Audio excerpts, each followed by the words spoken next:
Hey everybody, so we want to make sure that you have the instructions on how to use the PPE that's available to you in the field. So first of all, having everything accessible, so you do have your gloves. I've already put my gloves on and my gown as well. My mask is here. So I'm just going to point out all the things you need to make sure you have. Duct tape is here. The hand washing station is here. You want to make sure everything is ready before you actually make contact with an animal. So you're going to set up your vehicle first so that you put your PPE on and you're ready to decon yourself when you're done. So the animal door is already open on that side.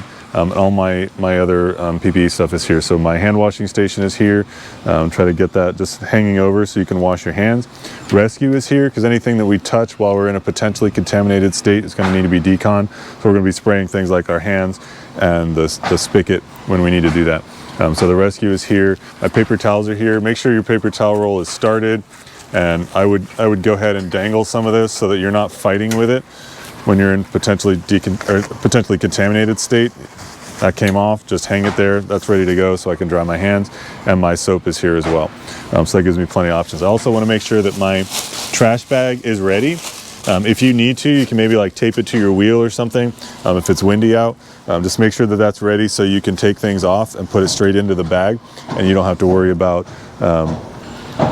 trying to get the bag open while you're potentially contaminated. I do also want to highlight that the actual risk of contamination to us is very, very low with animals because the animals are not symptomatic. So they're not coughing, sneezing, and breathing out virus particles because they're not symptomatic, and that is the highest risk area, is the people who are sneezing and coughing and breathing around us.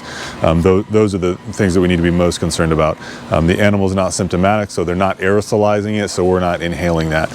So the actual risk to us on the surface of an animal is thought to be exceptionally low.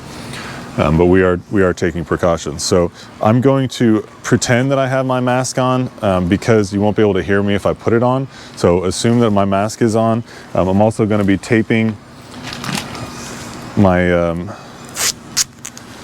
wrists. Try to get that a little bit tight. Hopefully the tape tears easily. If you need to, tear it off first and maybe just hang it so it's ready to go.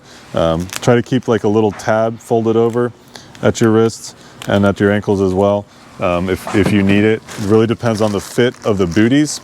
I don't know how well you can see on the camera, but the booties are going over my boots.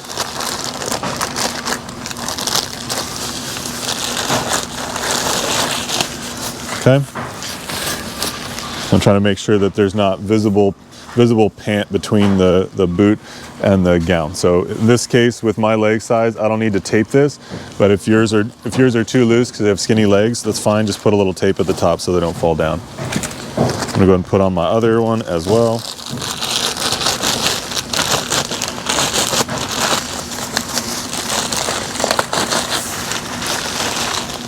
Okay. Let's see, right wrist.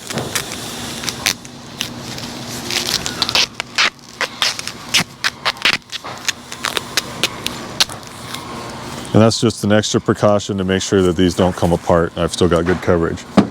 Now for animal handling, if the animal is really handleable, a leash should be fine. But if you're concerned about the animal even just jumping up on you because they're really friendly, you can use a catch pole. Just use it like a leash. Don't put it on too tight. Just use it as gently as possible, but you can use that to keep the animal away from you.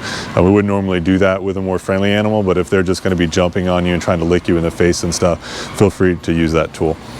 Okay, so we're completely set up here where I can decon myself. We're pretending I have the mask on. I hate to shoot a video where I don't have the actual proper tools on, but you won't be able to understand me if I wear it. So again, please forgive that. The animal space is also ready. So I'm now ready to go with my mask on to go interact with whoever I need to get this animal. Okay, so now we're getting our animal in the vehicle just like we normally would.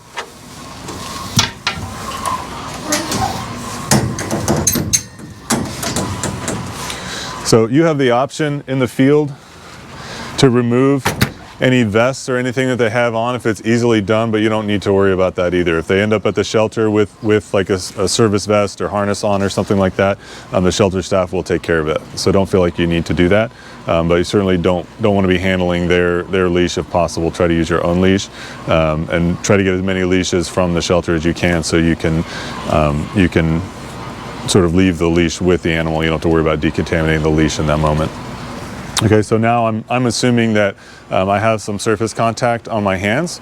So the first thing I'm going to do before I take off any PPE is I'm going to wash my hands. Now we're going to wash our hands just like we normally would with our gloves on, so that we have a clean surface to work from. So I'm going to go ahead and apply the soap. And in this process, I'm actually going to wash the spigot as well. So I'm getting my hands clean and I'm getting the spigot clean. That way I can touch it again as I finish. Okay, so we're getting both of these surfaces clean at the same time, and that's, again, I would go a little more than 20 seconds because you don't have the same volume of water that you do with a sink. Okay, so now the spigot is clean and my hands are clean, and now I can remove my mask without concern. Okay, and then I can start to remove my other PPE as well. All right, so now I have my clean hands, so I'm going to go ahead and remove my booties and I'm going to do my gloves first, and then I'm going to do my booties and my gown. The order, not super important at this point, as long as we're just being careful in this process. I'll do all my tape first. Or you can take the gloves off last. Well, actually at this point it doesn't matter. Either way.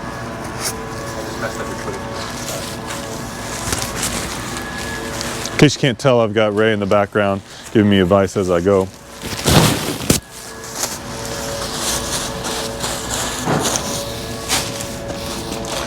So remember, my hands can get dirty with COVID-19 virus, and all I need to do is wash them.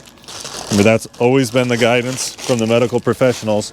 So if my hands just got dirty in that process of removing my PPE, I just do the exact same thing I already did, which is why I have my soap here. So I'm going to wash my hands again, and that's how we remove COVID-19 from surfaces, right? So again, that 20 minutes plus. Maybe spend a little time figuring out how to rig this thing out. Maybe the side of your truck is going to be cleaner than it's ever been. That's great. We love clean trucks. All right. And now I've got my rescue. So if I ended up like touching the edges of the bag or something, I had any concerns about any part of my workplace being contaminated. Like if you remembered, oh, I touched this while I was getting ready, just spray it. Spray all around. Spray the handles of your vehicle, so you have a nice clean surface when you arrive to deliver the animal. You could do the edges of the trash bag too. Just remember, we're looking for a 5 to 10 minute contact time with the rescue before it's wiped off. So the goal is that when we go to actually interact with the animal, we're making sure that everything is ready, so we don't have to touch anything except the animal into the vehicle. So now I know that while I was potentially contaminated, I touched the outside of the truck, so that's an area that's going to need to be decontaminated later.